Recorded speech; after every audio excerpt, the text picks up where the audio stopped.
بسم اللہ الرحمن الرحیم۔ آج کا ہمارا ٹاپک ہے حضرت آدم علیہ السلام کی تخلیق، کہ کس طرح سے حضرت آدم علیہ السلام کی تخلیق ہوئی۔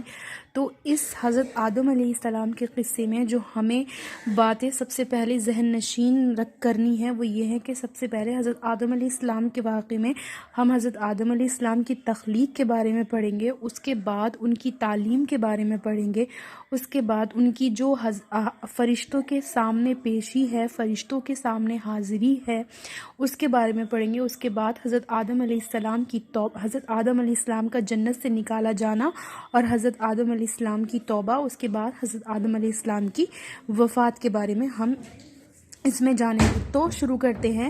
ابو البشر صفی اللہ یعنی حضرت آدم علیہ السلام اللہ کے اولین پیغمبر۔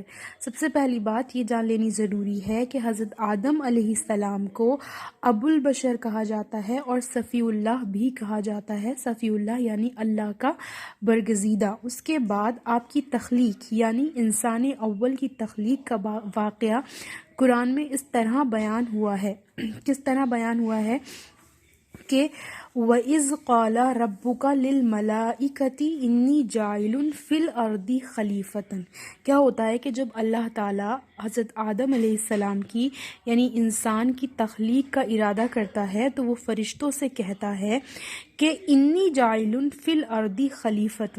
پھر ذرا اس وقت کا تصور کرو جب تمہارے رب نے فرشتوں سے کہا تھا کہ میں زمین میں ایک خلیفہ بنانے والا ہوں، یعنی اللہ تعالیٰ نے زمین بنائی، اس کے بعد زمین میں اللہ تعالیٰ نے چاہا کہ کوئی اس کا خلیفہ بنے جو کیا کہتے ہیں اس کی نیابت کرے، اس کی نیابت کا کام کرے زمین میں۔ اس کے بعد جب اللہ تعالیٰ اس طرح سے ارادہ کرتا ہے اور فرشتوں سے کہتا ہے کہ وہ زمین میں خلیفہ بنانے والا ہے، تو سورہ بقرہ میں ہی ہے کہ فرشتے کہتے ہیں کہ کیا آپ ایسی مخلوق کا ارادہ رکھتے ہیں، ایسی مخلوق کو زمین میں برپا کرنے کا ارادہ رکھتے ہیں جو کہ فساد برپا کرے؟ تو اللہ تعالیٰ کہتا ہے کہ تم نہیں جانتے ہو، میں جانتا ہوں۔ تو یہ ایک میں نے مفہوم بتا دیا، ترجمہ بتا دیا آیت کا کہ کس طرح سے آگے اس کی آیت بیان ہوئی ہے۔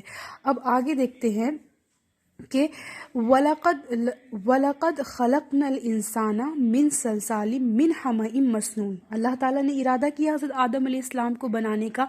اب حضرت آدم علیہ السلام کی تخلیق جو ہے وہ کس طرح سے ہوئی اس کا بیان اس آیت میں ہے، سورہ ہجر آیت نمبر 26 میں۔ اور بے شک ہم نے ہی انسان کو سڑے ہوئے گارے کی کھنکھناتی ہوئی مٹی سے پیدا کیا۔ وَلَقَدْ خَلَقْنَا الْإِنسَانَ مِنْ صَلْصَالٍ مِنْ حَمَإٍ مَسْنُونٍ۔ اور بے شک ہم ہی نے انسان کو سڑے ہوئے گارے کی کھنکھناتی ہوئی مٹی سے پیدا کیا۔ اس کے بعد وَإِذْ قَالَ رَبُّكَ لِلْمَلَائِكَةِ إِنِّي خَالِقٌ بَشَرًا مِنْ صَلْصَالٍ مِنْ حَمَإٍ مَسْنُونٍ۔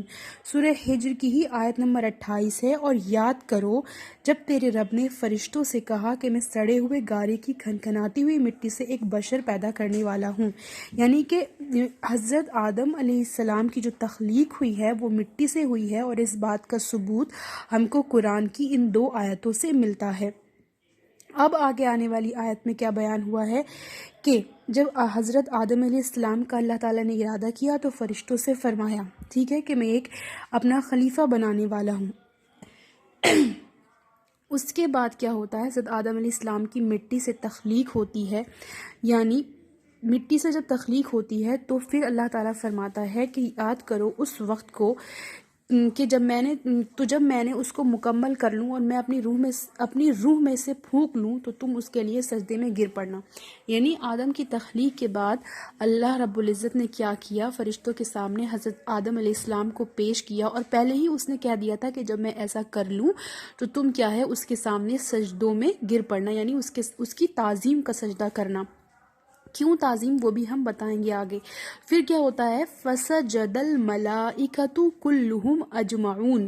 تو تمام فرشتوں نے اس کو سجدہ کیا۔ آدم علیہ السلام کی تخلیق کا ارادہ ہوا، آدم علیہ السلام کی تخلیق ہوئی مٹی سے، پھر اس کے بعد حضرت آدم علیہ السلام کو فرشتوں کے سامنے پیش کیا گیا۔ فرشتوں نے کیا کیا، فَسَجَدَ الْمَلَائِكَةُ كُلُّهُمْ أَجْمَعُونَ۔ تو تمام فرشتوں نے اس کو سجدہ کیا۔ اب یہاں پہ حضرت آدم علیہ السلام کا سجدہ ہو گیا، ٹھیک ہے، آدم علیہ السلام کی تخلیق ہو گئی، آدم علیہ السلام کی تعظیم ہو گئی۔ اب آدم علیہ السلام کی تعلیم کے بارے میں ہم پڑھیں گے۔ وَعَلَّمَ آدَمَ الْأَسْمَاءَ كُلَّهَا ثُمَّ عَرَضَهُمْ عَلَى الْمَلَائِكَةِ فَقَالَ أَنْبِئُونِي بِأَسْمَاءِ هَؤُلَاءِ ان کنتم صادقین، اور اس نے آدم کو سب چیزوں کے نام سکھائے، پھر ان کو فرشتوں کے سامنے کیا اور فرمایا اگر تم سچے ہو تو مجھے ان کے نام بتاؤ۔ فرشتوں نے کیا کہا؟ قالوا سبحانک لا علم لنا الا ما علمتنا انک انت العلیم الحکیم، انہوں نے کہا تو پاک ہے، جتنا علم تو نے ہمیں بخشا ہے اس کے سوا ہمیں کچھ معلوم نہیں، بے شک تو دانا اور حکمت والا ہے۔ تب خدا نے، اس آیت کا ترجمہ پڑھ رہی ہوں، تب خدا نے آدم کو حکم دیا کہ آدم تم ان کو ان چیزوں کے نام بتاؤ، یعنی آدم علیہ السلام کو اللہ تعالیٰ نے کس چیز سے نوازا؟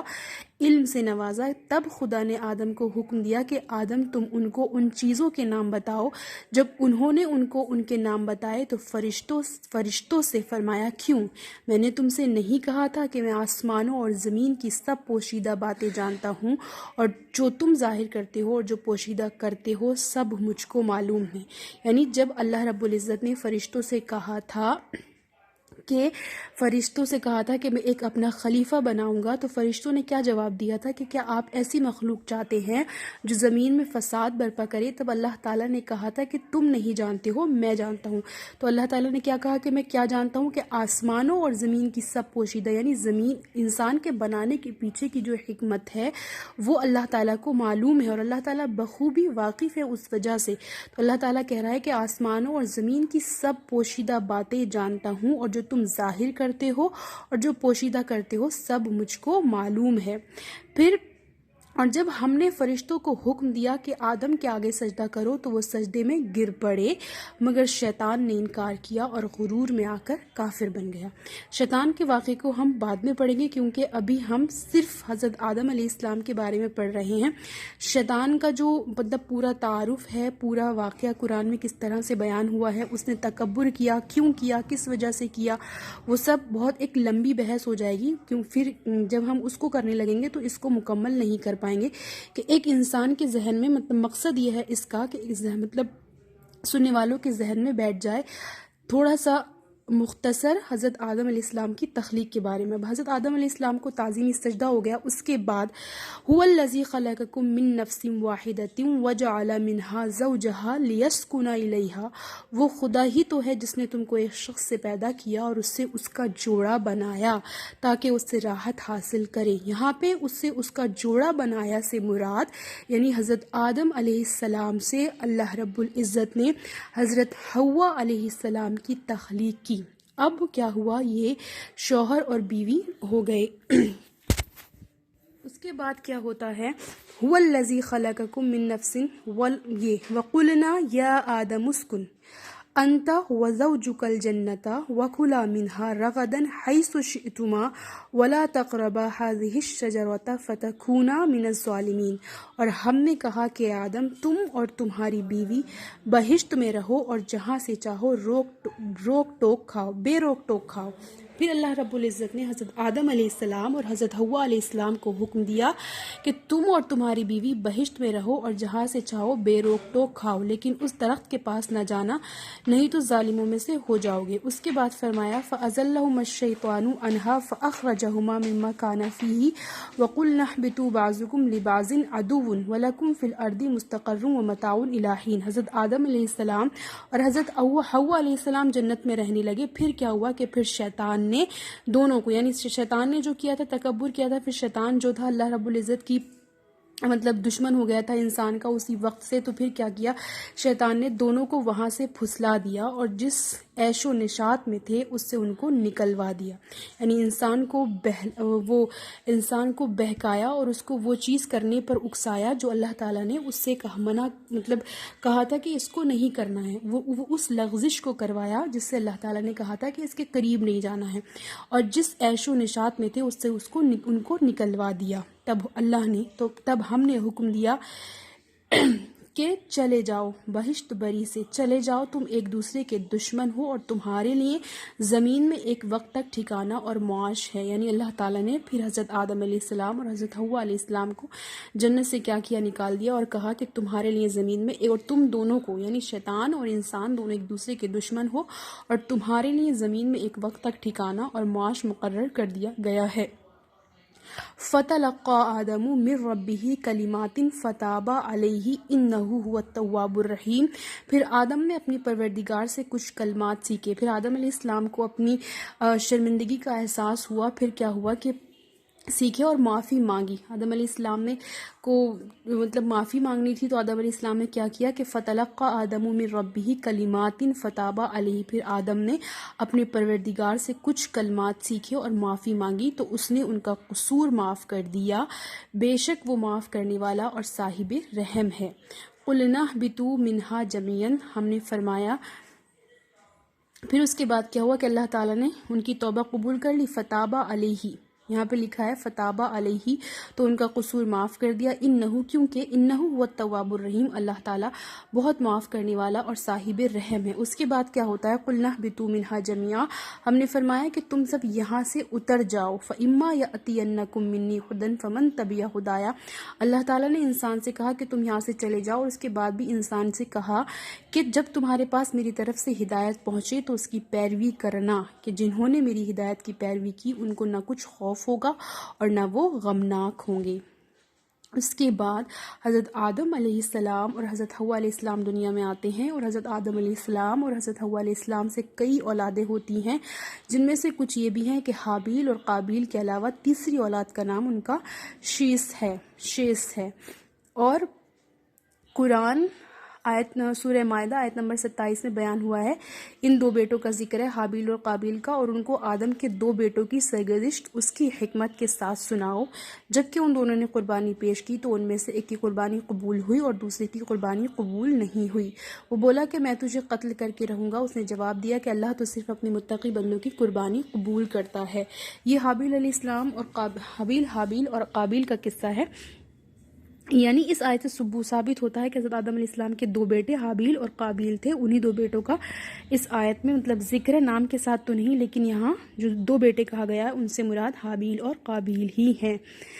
پھر اس کے بعد آخر خدا نے ان کی توبہ قبول فرمائی، اور جب جبریل علیہ السلام انہیں مکہ کے قریب جبل عرفات پر چھوڑ آئے، طبری اور ابن الاسیر کی روایت کے موجب اللہ تعالیٰ نے آدم علیہ السلام کو یہاں کعبہ بنانے کا حکم دیا، اور جبریل علیہ السلام نے انہیں مناسک ادا کرنے کے طریقے بتائے۔ اس طرح آپ نے عمر 960 برس کی پائی، اور بقول یعقوبی جبل ابو قیس کے دامن میں مغارۃ الکنوز خزانوں کے غار میں دفن ہوئے۔ اور اس کے علاوہ آپ کی موت کے بارے میں کس جگہ دفن ہوئے اور بھی قول پائے جاتے ہیں۔ تو یہاں پہ مطلب زیادہ یاد رکھنے کی بات یہ ہے کہ آپ نے 960 برس کی عمر پائی، اور آپ کی وفات کے بارے میں جو مختلف قول ہیں اس کی بحث یہاں پہ مقصود نہیں ہے، تو اس لیے بس یہ یاد رکھنا کافی ہے کہ آپ نے 960 برس کی عمر پائی۔ یہ حضرت آدم علیہ السلام کا جو قصہ ہے وہ مکمل ہوا۔